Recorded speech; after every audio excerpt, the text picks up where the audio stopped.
வணக்கம் and welcome back to our skillage coaching. நம்மளோட 90 days machine learning சேலஞ்சில் இன்னைக்கு டே 28.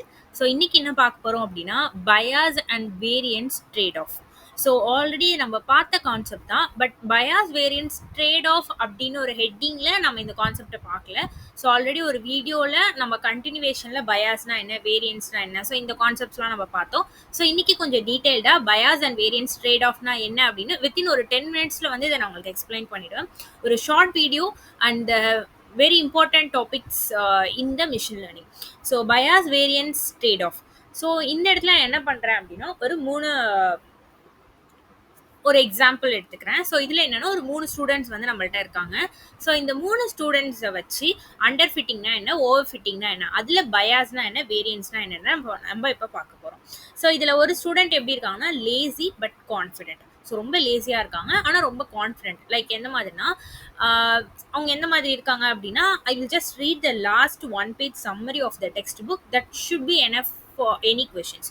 So அவங்க வந்து எக்ஸாமுக்கு போகிறதுக்கு முன்னாடி அவங்க கிட்ட வந்து நீங்கள் என்ன படிச்சிருக்கீங்க அப்படின்னு சொல்லி ஒரு கொஷின் கேட்குறப்போ அவங்க எப்படி ஆன்சர் பண்ணுறாங்க அப்படின்னா, எனக்கு லாஸ்ட் பேஜில் இருக்கக்கூடிய அந்த சம்மரி மட்டும் நான் படிச்சிருக்கேன், அது வந்து எனக்கு போதும், ஸோ அதை வச்சு நான் எல்லா கொஷின்ஸுமே ஆன்சர் பண்ணுவேன். ஸோ எல்லாத்தையும் படிக்கிறதுக்கு லேசி ஆனால் ஓவர் கான்ஃபிடென்ட், நான் அதை வச்சே வந்து எக்ஸாம் நல்லா எழுதுறேன்னு ஓவர் கான்ஃபிடென்ட்டில் இருக்காங்க.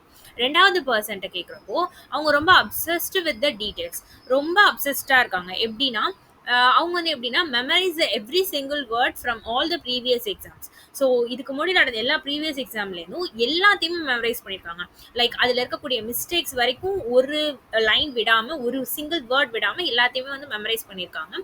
அண்ட் தேர்ட் ஒன் என்ன அப்படின்னா பேலன்ஸ்ட் ஒன். ஸோ அவங்க வந்து understand the concepts and do a few examples. Like என்ன மாதிரினா என்னென்ன கான்செப்ட்ஸ் இருக்கோ அது எல்லாத்தையுமே அண்டர்ஸ்டாண்ட் பண்ணி எது எதெல்லாம் வேணும் அப்படின்றத ப்ராப்பராக அவங்க வந்து ப்ரிப்பேர் பண்ணியிருக்காங்க. ஸோ நியூவாக ஒரு ப்ராப்ளம் கொடுக்குறப்போ அவங்க கண்டிப்பாக அதை வந்து ஆன்சர் பண்ணிடுவாங்க. So balanced one. ஸோ இந்த 3 ஸ்டூடெண்ட்ஸ் தான் வந்து ஒரு 3 எக்ஸாம்பிளாக எடுத்திருக்கோம். ஸோ இப்போ இவங்க எப்படி வந்து அண்டர் ஃபிட்டிங் ஓவர் ஃபிட்டிங் அப்படின்னு பார்த்தோம் அப்படின்னா, இப்போ ஃபஸ்ட்டு அந்த லேசி அண்ட் கான்ஃபிடென்ட் அவங்க என்ன பண்ணியிருக்காங்க, எக்ஸாமில் he couldn't answer most of the questions. ஏன்னா அவங்க வந்து வெறும் ஒரே ஒரு பேஜ் மட்டும் தான் படிச்சிருக்காங்க. அந்த ஒவ்வொரு லெசனுக்கு பின்னாடி இருக்கக்கூட சம்மரி மட்டும் தான் படிச்சிருக்காங்க. ஸோ அவங்களால கண்டிப்பாக வந்து என்னன்னா எக்ஸாம்ஸில் நல்லா வந்து எழுத முடியாது. ஸோ அவங்க என்ன ஆயிருக்காங்க, result failed. So he failed. Why?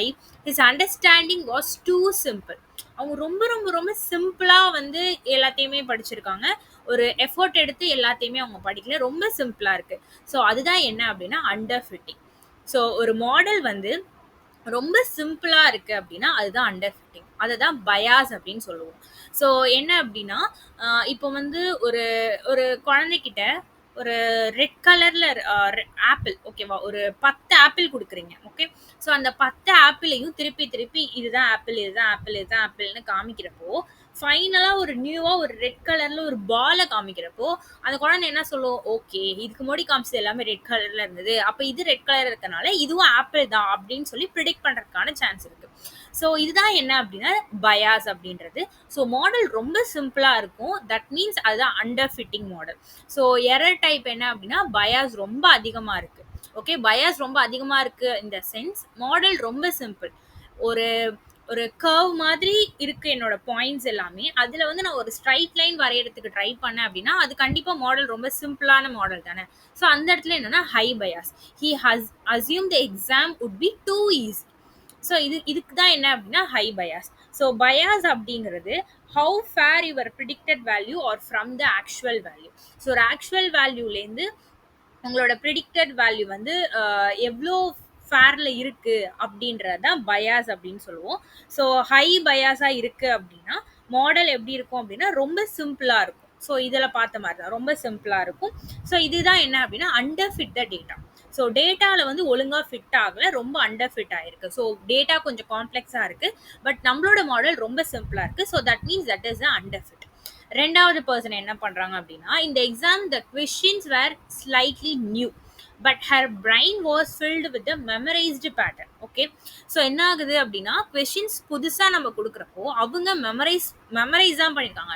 அவங்க வந்து doesn't understand the concepts. So concepts understand பண்ணனால மெமரைஸ் பண்ணியிருக்கறதுனால அவங்களுக்கு என்ன ஆகிடும் அப்படின்னா பேனிக் ஆகிடுவாங்க அந்த இடத்துல.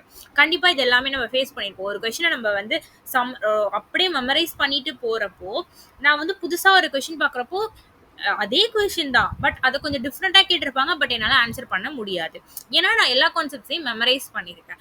ஸோ இது என்ன அப்படின்னா she got confused and messed up. அவங்க ரொம்ப கன்ஃபியூஸ் ஆயிடுவாங்க and messed up. So why she memorise the data instead of understanding it. அவங்க டேட்டாவை என்ன பண்ணியிருக்காங்க அப்படின்னா ஃபுல்லா மெமரைஸ் அப்படியே மக்கப் பண்ணிட்டாங்க, அண்டர்ஸ்டாண்ட் பண்ணாம. தட் மீன்ஸ் அது என்னன்னா ஓவர் ஃபிட். ஸோ நம்மளுக்கு தேவையான விஷயத்த மட்டும் படிச்சிருந்தாங்க, அண்டர்ஸ்டாண்ட் பண்ணி படிச்சிருந்தா எக்ஸாம்ஸ்ல நல்லா வந்து பெர்ஃபார்ம் பண்ணியிருப்பாங்க. பட் அவங்க ஈவன் மிஸ்டேக்ஸ் வரைக்கும் எல்லாத்தையுமே மெமரைஸ் பண்ணியிருக்காங்க. ஸோ தட் மீன்ஸ் அது என்னன்னா over fit. Okay, so error type அங்கே என்ன இருக்குன்னா ஹை வேரியன்ஸ். ஸோ வேரியன்ஸ் வந்து ஹையா இருக்கு அப்படின்னா அது வந்து ஓவர் ஃபிட் அப்படின்னு சொல்லுவோம்.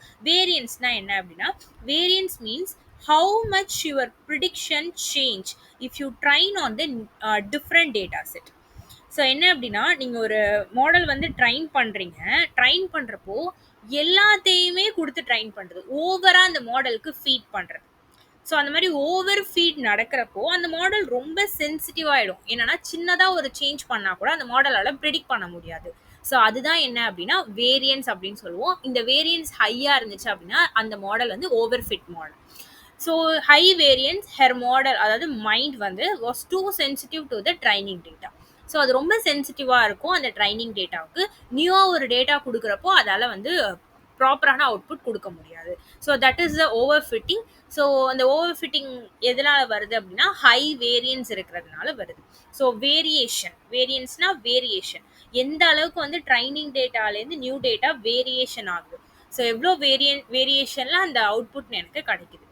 ஸோ இந்த இடத்துல ஓவர் ஃபிட்டிங், என்னோட மாடல் டூ மச் ஆஃப் டேட்டாவை நான் பாஸ் பண்ணதுனால அதால் என்ன பண்ண முடியாதுன்னா ஒரு நியூ ஸ்லைட் டிஃப்ரென்ஸ் நான் கொடுத்தா கூட அதால் வந்து ப்ராப்பராக ஃபைண்ட் பண்ண முடியாது. ஸோ அது வந்து ஓவர் ஃபிட்டிங். தேர்ட் ஒன் என்ன அப்படின்னா even with the new style questions Ravi was able to apply what he learnt. ஏன்னா அவன் வந்து என்ன பண்ணியிருக்கான், ரொம்ப ஜென்ரலைஸாக எல்லாத்தையுமே ப்ராப்பராக அண்டர்ஸ்டாண்ட் பண்ணி படிச்சிருக்கான். ஸோ அப்போ அவன்கிட்ட நியூ கொஷின்ஸ் கொடுக்குறப்போ அவனால் ப்ராப்பராக அதை என்ன பண்ண முடியும்னா அண்டர்ஸ்டாண்ட் பண்ண முடியும். So he passed with the flying colors while he balanced understanding with the practice. So ரொம்ப பேலன்ஸ்டாக அண்டர்ஸ்டாண்ட் பண்ணி படிச்சிருக்கிறதுனால அவன் வந்து ஈஸியாக என்ன பண்ணிடலாம்னா எக்ஸாம்ஸில் நல்லா பர்ஃபார்ம் பண்ணியிருப்பான். ஸோ எரர் டைப் என்ன அப்படின்னா low bias plus low variance. So இதுதான் பர்ஃபெக்டான generalised model. Okay, so high பயாஸாக இருக்குது அப்படின்னா that is the underfitting model. ரொம்ப சிம்பிளாக இருக்குங்கிறது மீனிங். ஹை வேரியன்ஸாக இருந்துச்சு அப்படின்னா மாடல் வந்து ஓவர் ஃபிட்டிங். மாடல் வந்து டூ மச் ஆஃப் டேட்டாவை வந்து நாய்ஸோட எல்லாத்தையுமே அது வந்து பேட்டர்ன் அப்படியே வந்து மக்கப் பண்ணியிருக்கு. ஸோ அப்போ வந்து ரொம்ப சென்சிட்டிவ். அது ஈவன் நியூ டேட்டாவை வந்து சின்னதாக சேஞ்ச் ஆனால் கூட அது ப்ராப்பரான அவுட்புட்டாக கொடுக்காது. தேர்ட் ஒன் என்ன அப்படின்னா லோ பயாஸ் லோ வேரியன்ஸ். ரெண்டுமே லோவாக இருக்கும். அது வந்து ரொம்ப ஜென்ரலைஸ்டான ஒரு மாடலாக இருக்கும். என்ன கொடுத்தாலுமே எனக்கு என்னென்னா ப்ராப்பராக அது வந்து அண்டர்ஸ்டாண்ட் பண்ணி எனக்கு கொடுக்கும். ஸோ இதில் நம்ம விஷுவலைஸ் பண்ணி பார்த்தோம் அப்படின்னா நான் ஃபஸ்ட்டு சொன்னது தான், ஒரு கர்வ் மாதிரி இருக்குது. இந்த இடத்துல ஒரு கர்வ் வரைஞ்சாதான் அந்த மாடல் வந்து பர்ஃபெக்டான மாடல். ஆனால் இந்த இடத்துல வந்து நான் ஒரு ஸ்ட்ரைட் லைன் வரைகிறேன், ஒரு சிம்பிளான ஒரு மாடலை கிரியேட் பண்ணுறேன். So that is the high bias. இது வந்து அண்டர் ஃபிட்டிங். அதே மாதிரி இங்கே பார்த்தீங்கன்னா எனக்கு மாடல் வந்து டேட்டா வந்து இந்த மாதிரி இருக்குது. இதில் அப்படியே நான் ரொம்ப ஓவர்லேப் பண்ணி எல்லாத்தையுமே நான் லேர்ன் பண்ணியிருக்கேன். லைக் மிஸ்டேக்ஸ் வரைக்கும் நான் லேர்ன் பண்ணியிருக்கேன். ரொம்ப ஓவர் ஃபிட் ஆகிருக்கேன் இந்த டேட்டாவில். ஸோ இது வந்து ஓவர் ஃபிட்டிங். வேரியன்ஸ் வந்து ரொம்ப ஹையாக இருக்கும். ஸோ இதில் பார்த்தீங்க அப்படின்னா ஒரு பர்ஃபெக்டான மாடல், அதாவது பர்ஃபெக்டாக வந்து எனக்கு அந்த கர்வ் வந்து கிரியேட் ஆகிருக்கு. ஸோ என்னோட டேட்டாவில் பர்ஃபெக்ஷனாக வந்து பண்ணியிருக்கிறதுனால ரொம்ப ஓவர் ஃபிட்டும் ஆகலை, ரொம்ப அண்டர் ஃபிட்டும் ஆகலை. ஸோ இந்த இடத்துல வந்து பயாஸும் லோவாக இருக்கும், வேரியன்ஸும் லோவாக இருக்கும். அதுதான் என்ன அப்படின்னா good fitting model. Okay, so இதில் நம்ம நியூவாக ஒன்று சொல்கிறோம், bias variance trade off. Trade off அப்படின்னு சொல்லிட்டு ஒன்று சொல்கிறோம். அதுக்கு பேர் என்ன அப்படின்னா there is a trade off, அதாவது balancing act between the bias and variance. So இதுதான் என்ன அப்படின்னா bias variance trade off. Like அண்டர் ஃபிட்டிங்காகவும் என்னோட மாடல் இருக்கக்கூடாது, ஓவர் ஃபிட்டிங்காகவும் என்னோட மாடல் இருக்கக்கூடாது. அதை வந்து நான் ட்ரேட் ஆஃப் பண்ணணும். என்னோட பயாஸையும் நான் குறைக்கணும், வேரியன்ஸையும் நான் வந்து குறைக்கணும். இஃப் யூ ரெடியூஸ் பயாஸ், அதாவது இப்போ நீங்க இந்த மாரி இருக்கு. இதுல வந்து டைரக்ட்டா உங்களோட பயாஸ வந்து அப்படியே ரெடியூஸ் பண்றீங்கன்னு வச்சுக்கோங்களேன். வேரியன்ஸ் இன்கிரீஸ் ஆகும். இல்ல வேரியன்ஸ் நீங்க கம்மி பண்றீங்க அப்படின்னா, பயாஸ் வந்து இன்கிரீஸ் ஆகும். ஸோ இந்த இடத்துல என்ன பண்றது அப்படின்னா, ஒரு ஸ்வீட் ஸ்பாட் அப்படின்னு சொல்லி ஒண்ணு சொல்லுவாங்க. அந்த ஸ்வீட் ஸ்பாட்ட வந்து நீங்க ஃபைண்ட் பண்ணணும். அதாவது எந்த ஒரு பாயிண்ட்ல பயாஸும் கம்மியாகணும், வேரியன்ஸும் கம்மியாகணும். ரொம்ப 2மே கம்மியா இருக்கணும். ஸோ பயாஸ் கம்மியா இருக்கிறப்போ வேரியன்ஸ் வந்து அதிகமா இருக்கக்கூடாது. வேரியன்ஸ் கம்மியா இருக்கிறப்போ பயாஸ் வந்து அதிகமா இருக்கக்கூடாது. 2மே லோ பண்றீங்க அப்படின்னா, அதுதான் என்ன பாயிண்ட் அப்படின்னா, ஸ்வீட் ஸ்பாட் அப்படின்னு சொல்லுவாங்க. ஸோ அது வந்து bias and variance trade off. Okay. இப்போ உங்களுக்கு ஒரு கொஸ்டின் வந்திருக்கும். என்ன கொஸ்டின் அப்படின்னா, bias variance trade off. Okay. இதெல்லாம் ஓகே. இதெல்லாம் புரியுது. பட் இத எப்படி ஃபைண்ட் பண்றது? ஸோ என்னோட மாடல அண்டர் ஃபிட்டிங், ஓவர் ஃபிட்டிங்லேருந்து எந்த மாதிரி நான் ப்ரிவென்ட் பண்றது? ஸோ அதுக்கு ஃபர்ஸ்ட் யூஸ் என்ன பண்ணணும் அப்படின்னா, வேலிடேஷன் செட் இல்லைனா கிராஸ் வேலிடேஷன் யூஸ் பண்ணணும். இந்த கான்செப்ட்ஸ் எல்லாமே நெக்ஸ்ட் வீடியோஸ்ல நம்ம பார்க்க போறோம். ஸோ இப்போதைக்கு லைட்டா ஓவராலா பார்த்துக்கோங்க. என்னன்னா, நம்மளோட ட்ரைனிங், நம்ம மாடல வந்து ட்ரைன் பண்றப்போ என்னோட டேட்டாவை நான் இது வரைக்கும் பார்த்ததுல 2ஆ பிரிச்சிருப்பேன். அதாவது ட்ரைனிங் அண்ட் டெஸ்ட் டேட்டா. இதுல ஒன்னு எக்ஸ்ட்ரா ஆட் பண்ண போறோம். என்னன்னா வேலிடேஷன் டேட்டா. ஸோ என்னோட மாடலை ட்ரைன் பண்ணிட்டு வேலிடேஷன் டேட்டான்னு சொல்லி ஒரு டேட்டாவை அதாவது என்னோட மாடலை நான் 3ஆ பிரிக்க போறேன். ஒன்னு ட்ரைனிங் டேட்டா, வேலிடேஷன் டேட்டா, அதுக்கப்புறம் டெஸ்டிங் டேட்டா. ஸோ இந்த மாதிரி என்னோட டேட்டாவை வந்து 3ஆ பிரிச்சுட்டு அந்த வேலிடேஷன் டேட்டால நம்ம என்னெல்லாம் யூஸ் பண்ணலாம் அப்படின்னா, கே ஃபோல்டு கிராஸ் வேலிடேஷன் அப்படின்னு ஒரு மெத்தட் இருக்கு. இந்த மெத்தட்லாம் நான் யூஸ் பண்ணலாம். ஸோ யூஸ் பண்ணி என்னோட மாடலை நான் வேலிடேட் பண்றப்போ என்னோட மாடல்ல என்ன பிரச்சனை இருக்கு எல்லாத்தையும் நான் ஈஸியா வந்து ஃபைன் பண்ணிக்க முடியும். ஸோ இந்த மாதிரி ஃபைன் பண்றப்போ இது வந்து எப்படி வந்து ஓவர் ஃபிட்டா இருக்கா, அண்டர் ஃபிட்டா இருக்கா, இல்லை என்னோட மாடல் பேலன்ஸ்டா இருக்கான்னு எப்படி கண்டுபிடிக்கிறது அப்படின்னா, என்னோட ட்ரைனிங்ல வரக்கூடிய எரர். ஓகேவா? ஸோ என்னோட ட்ரைனிங் எரர் வந்து லோவா இருக்கு. பட் வேலிடேஷன்ல ஹையா இருக்கு அப்படின்னா அது வந்து ஓவர் ஃபிட், ஹை வேரியன்ஸ் இருக்கும்.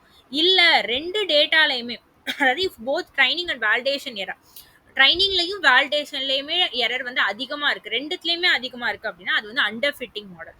ஸோ அது வந்து high bias. If both are low, training and validation 2த்துலயுமே கம்மியா இருக்கு எரர் அப்படின்னா அதுதான் என்ன அப்படின்னா, you are near the sweet spot அப்படின்னு அர்த்தம். ஸோ 2மே கம்மியா இருக்கிறப்போ நம்ம வந்து ஸ்வீட் ஸ்பாட்டுக்கு நியர்ல இருக்கும். தட் மீன்ஸ் என்னோட மாடல் வந்து ரொம்ப பேலன்ஸ்டான மாடலா இருக்கு, குட் ஃபிட்டா இருக்கு அப்படின்னு சொல்லி நம்ம அண்டர்ஸ்டாண்ட் பண்ணிக்கலாம். வேற என்ன பண்ணலாம் அப்படின்னா, பிளாட்டிங். ஸோ இதுல நம்ம பிளாட் பண்ணா நம்மளுக்கு எப்படின்னு தெரியுதுல்ல. ஸோ இந்த மாதிரி நம்ம பிளாட் பண்ணி பார்க்குறப்பையும் என்னால் ஈஸியா வந்து என்னோட மாடலை அண்டர்ஸ்டாண்ட் பண்ண முடியும். அதே மாதிரி ரெகுலரைசேஷன் அப்படின்னு சொல்லி ஒரு மெத்தட் இருக்கு. அதாவது ரிச் ரெக்ரெஷன், அதுக்கப்புறம் லாசோ ரெக்ரெஷன், அந்த மாதிரிலாம் நிறைய மெத்தட்ஸ் இருக்கு. ஸோ இந்த ரெகுலரைசேஷன்ஸ் யூஸ் பண்றதுனால என்னோட மாடலை நான் என்ன பண்ணிக்கலாம் அப்படின்னா, ஒரு ஒரு ஜென்ரலைஸ்டு மாடலா வந்து நான் என்ன பண்ண முடியும் அப்படின்னா,